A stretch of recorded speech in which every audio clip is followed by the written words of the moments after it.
then from them. It must have been tremendous for you, the players, to see what this meant to the people here in Offaly. Yeah, well, again, I'd say like that, you know, you see, look at the old people there that had been looking for years and years at Offaly hurling, and they had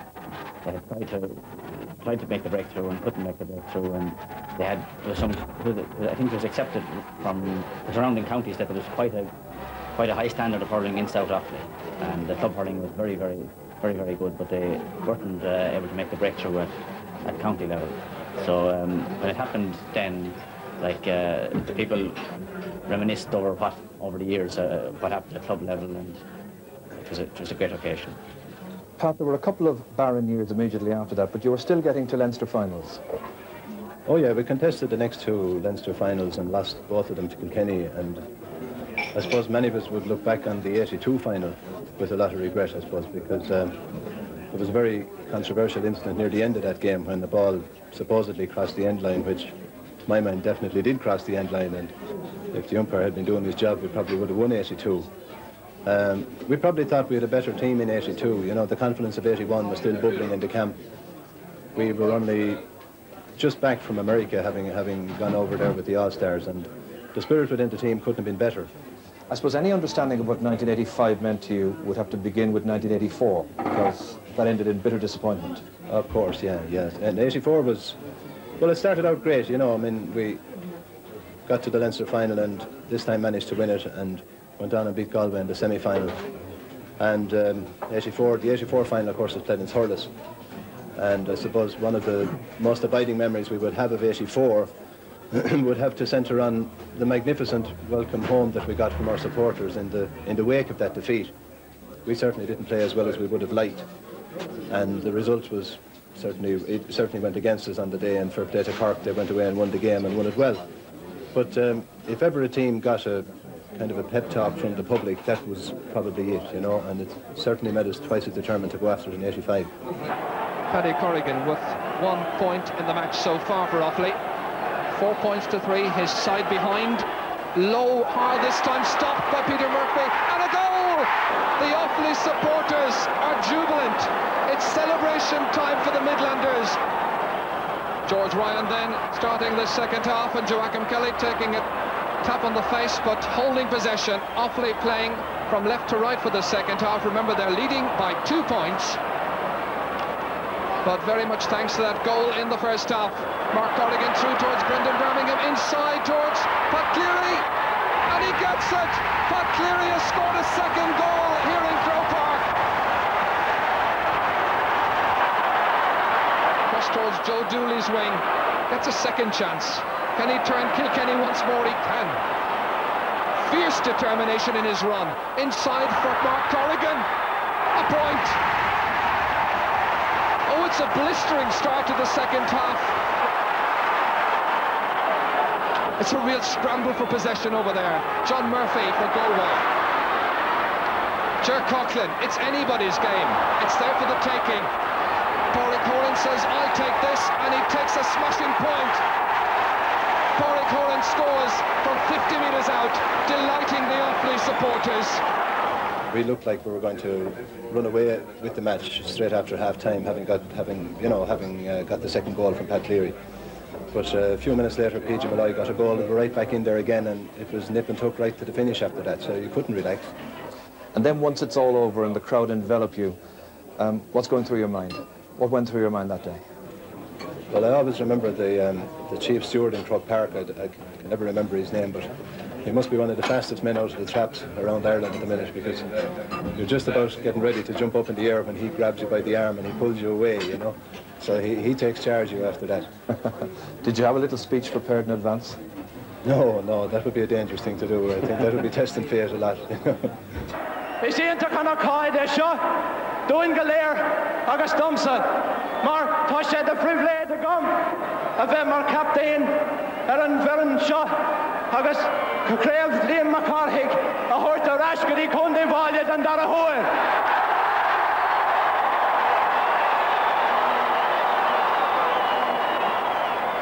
Well, here we got half the Offaly forward line. That's some record. The Dooleys from Clarine, Joe, Johnny and Billy.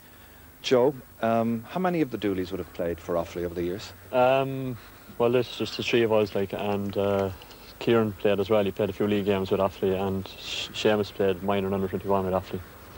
That's some record. It's fair. It's a good contribution, yeah. Now we're in Clareen, and you're quite near Kinnity, and the club is Sir Kieran's. Yeah, we have a great tradition. Hurling has been alive in the parish for going back over the last 100 years, and we've had lean times and good times, but it has always survived and it has been kept going here. Would it be fair to say it's very much a hurling area rather than football? Yeah, it's very much a hurling area. Yeah, there's very little football. Hurling is a religion around here, you know. Was your dad a hurler? He played a little bit alright, yeah. He talked a good game. Talks a good game, yeah. You remember coming on the scene perhaps about 1984? I do, Ger, yeah. It must have been a very exciting time for you. It was a great time for me, yeah. I was lucky to come onto a very good Offaly team and had a lot of success in my first couple of years with Offaly, and it was a great time, yeah. Joe Dooley being swallowed up with the congratulations of the crowd. What's it like having two brothers on the team? It's a help, you know. It brings its own pressures, but it makes it even more enjoyable, you know. Do you detect a kind of telepathy among you because you're brothers when you're playing for Offaly? I suppose it's a help, like, you know, from playing together with the club and that. We kind of know one another's games fairly well, but we don't. The way we look on it, we're just three fellas on a forward line, and there's 6 forwards there, and we're all there to do a job, and we try to just do the best we can, you know. Johnny, was Joe somebody you looked up to when you were emerging as a player? Yeah, there was always, Joe was there in the early years, like when we were growing up, and there was a lot of talk, you know, in the house. There was always good excitement before the All Ireland finals and that. And myself and Billy then probably took a keen interest in it from there, like, and we came through the minor ranks then and on through to the seniors, like, and that. Billy, can you recall when Joe was playing in those finals in 84 and 85, the kind of excitement and the build-up? Yeah, well, there was a good bit of excitement here in the club as well now, because Ger Coughlan had been hurling that time as well, and Mick Coughlan was a sub as well at that time. So in our own house here now, there was great excitement now, because Joe was living at home at that time, so he was in Dublin, but he'd be at home most weekends, and it was great for us as well as everyone else, like, you know. The fact that you're now bridging a 9-year gap, Joe, can you enjoy it all the more? I'd say, Ger, I'm enjoying hurling better this year than I ever did, you know. I don't know why, but for some reason I seem to be enjoying it anyway, yeah. You've got some great players around you as well. Yeah, that's right, yeah. We have a good balanced team now. It's a team effort rather than individuals, and that's what probably makes it the more enjoyable, I think, you know. Well, things certainly came right against Kilkenny this time. What are your memories of that match? We went out, Kilkenny were hot favourites to win it. We felt confident that we could do it on the day. We went close the year before, and, you know, we were a bit disappointed the way it went the year before.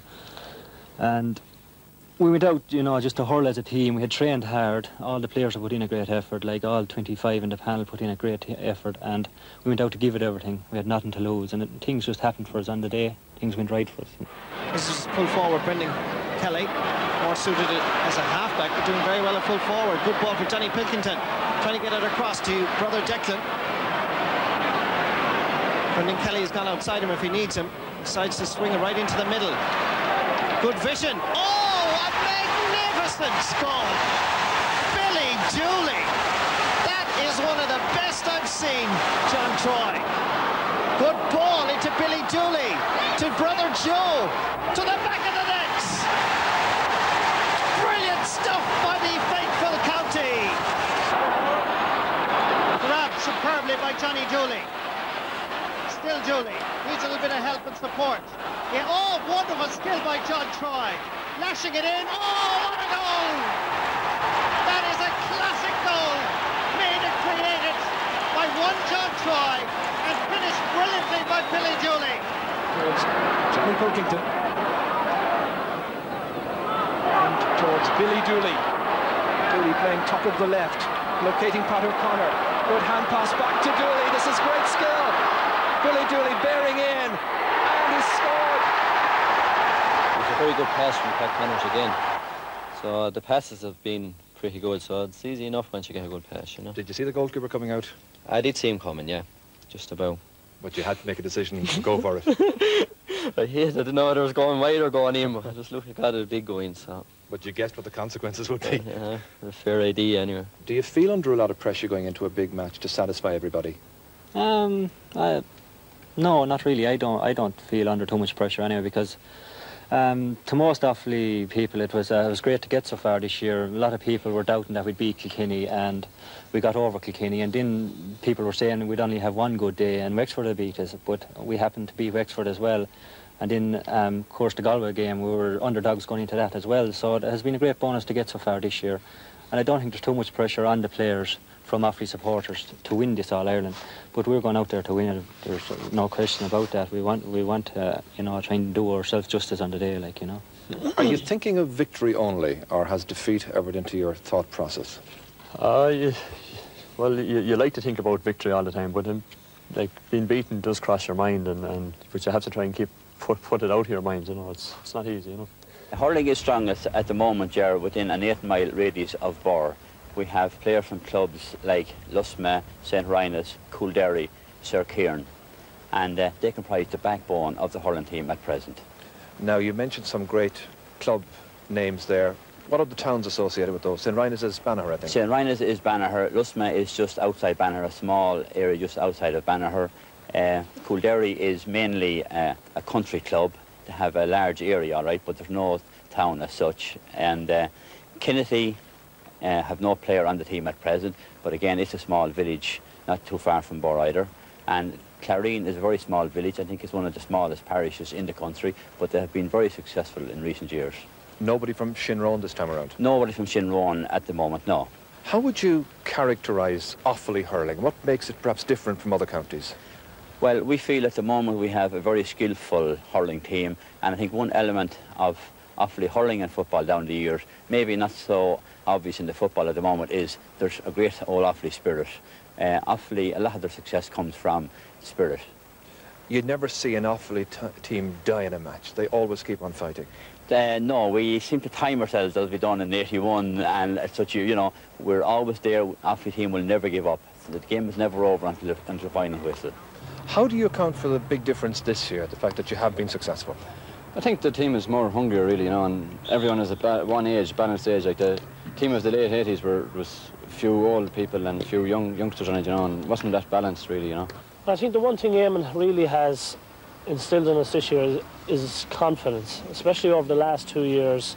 Like, things didn't go our way last year against Kilkenny, but this year I think we were a lot more confident going in against Kilkenny. We felt we had a team good enough to beat them, and like, we've progressed from there. Talk to me about Gary Kirby. Yeah, he's seemed to be popping up at vital times for them, and getting vital scores for them when they need it, so he's going to take a lot of watching. Mike Galligan, he's hurling very well at the moment. He seems to be feeding very well off Gary Kirby. The same with Frankie Carroll on the far wing, and I think they've matched up something like 229 in their last 2 games between the 3 of them, and they're going to take an awful lot of watching, and they seem very sharp. It's nice now to be in the All Ireland Final, you know. It's the start of the year, like, I don't think anyone would have thought we would have got there, and looking forward to it now. It's all new to us, like, so we don't know what to expect really on the day, the atmosphere and that, but we're going to look forward to it now. Like. I'm looking forward to the game, and you never know, see what happens. You're going to see a very close final on Sunday. No teams will want to be giving away much. I don't know whether it'll be a spectacle or not. I hope it will be, and I hope we come away with a win, but I'd rather settle if it was just an ordinary playing game and Offaly came away with a win on the day. And do you detect from your position that there is maybe a Cregan factor in this final on Sunday? There is, yeah. Like, people are aware of his kind of connection with Limerick, and there is, I suppose, it's hard for him to be in that position, but he's committed, he appears committed to the Offaly cause, and I think he'll, while his heart might like to see Limerick winning, he'll be working hard to make sure Offaly wins Sunday. It's a novel pairing in the final, of course. In your heart of hearts, do you think that Offaly can do it? I do, yes. Yeah, they've been playing well all through the year. They've had phases in games when they faded out, but that has given them something to work on. And the team has kind of blended very well over the year, and it seems to be getting better as it goes along. Now, do you think there is a Cregan factor, an Eamon Cregan factor in this particular final? Well, maybe Limerick are looking at it that they're going out to beat Eamon Cregan, and maybe they feel that he shouldn't have gone to Offaly. But we brought him in, and we'll stand in front of him and protect him from Limerick anyway, up until about 5 o'clock on Sunday. Where did you get your love of hurling, first of all? I don't know. I started off, and like most of the young lads in here in Bor, we were playing everything. We were playing football and rugby and soccer and anything you could play. And I suppose the fact that we were so successful at underage level due to brother Vincent, we won nearly everything. This is the presentation brother now. Presentation brother. We won nearly everything, and I suppose success breeds success, and we just kept it to hurling. Offaly County, there's only 52,000 in it, and it's down really the south of Offaly where you have the hurling, so it's not a big population to pick from. And the brothers on it, like, sure, if one doesn't play, the other won't play either, so you have to pick the three of them or the two of them. Are brothers that close, you think? Some of them are, some of them aren't. What will it mean if Offaly can win a third McCarthy Cup on Sunday? It mean a hell of a lot of drinking, Ger. Well, we're right now just about 24 hours away from the throw-in to tomorrow's final. What are the players? Is this the most difficult day for the players, or the day before the final? The nerves must be tingling. I'm sure it affects everybody differently. For me, the trip to Dublin was the worst. Were you a cool dude on a Saturday? No, no, I was never cool before matches. I would honestly say, I've been quoted several times, I was a bag of cats before any match. I have to agree with that. What about you, Pat? How did it affect you the day before the big game? I don't know, we were from a farming community, and you always had something to do in the farming community on a Saturday. Little odds, it took your mind off it. We'd go up on, I'd be very cross coming to a match, and my wife would verify that, I suppose, tomorrow, she hears this. But I would... Did you have to psych yourself up, or was it inevitable that you would be well fired up? I'd be well fired up. You see, we travelled together, Ger, Mark and myself, we travelled together to most matches in the morning, and you discussed on the way up what had to be done, you don't foul them. But the one thing was, the game was discussed itself all the time. You had your own route going into Dublin, you had your own way of getting in, what time you got there at. It was just a pattern you got used to over the years, because we travelled for over 10 years, and we were used to one. Talk to me about tomorrow's match. Where are Offaly going to win it if they are going to win it? If they're going to win it, I pray for a fine day. I hope the sun is splitting the rocks. They need it fast, they're light, they're young, and their play is moving fast. And to do that, you have to have a real fine day. Well, like Pat, I'd be praying for a fine day, one, and I think we were never better equipped for this All Ireland. We have a great team of substitutes. Like previously, I remember in '81 when I was on the spot on the Jimmy McGee at half-time, and we were down 6 points at half-time. And they were putting it to me like, what were we going to do about this, you know? And I was trying to get it across them that these fellas haven't given it at all yet, like, you don't know what you're talking about kind of style. We still have Danny Owens on the bench, like, but I couldn't say we had anybody else that we could reliable, do you understand me? But this time we have great subs. Greater depth. And we have greater depth, and we have a great hurling team. We have a great team of hurlers, and we're very proud of them. But then I wouldn't thank them because an awful lot of work has gone into these fellas. Well, we're here now on the evening of another All-Ireland final, and Offaly are back once again. This time it's Limerick. And when you think back on your great days in the 80s, many people will think of the Offaly Rover. Yeah. Was that a spontaneous? I hope we get someone else to sing it tomorrow, for that matter. I know it just happens like that. I suppose Galway done it the year before, and Ger Coughlan done it, and it's just a spontaneous thing. Just that, so many people wanted it that day. There's only 55,000 people in Offaly, which was, imagine it was 250,000 in that day, but the way the field is covered in the park. Oh, boy, how I miss you, and your header standing there. Silently the peaceful Brasna call your friends from far and near. Come so, my friends and neighbors, fill your glasses to the brim. We'll toast on the heroes from the Heather Hill and Glen, and we'll toast on the heroes from the Heather Hill and Glen.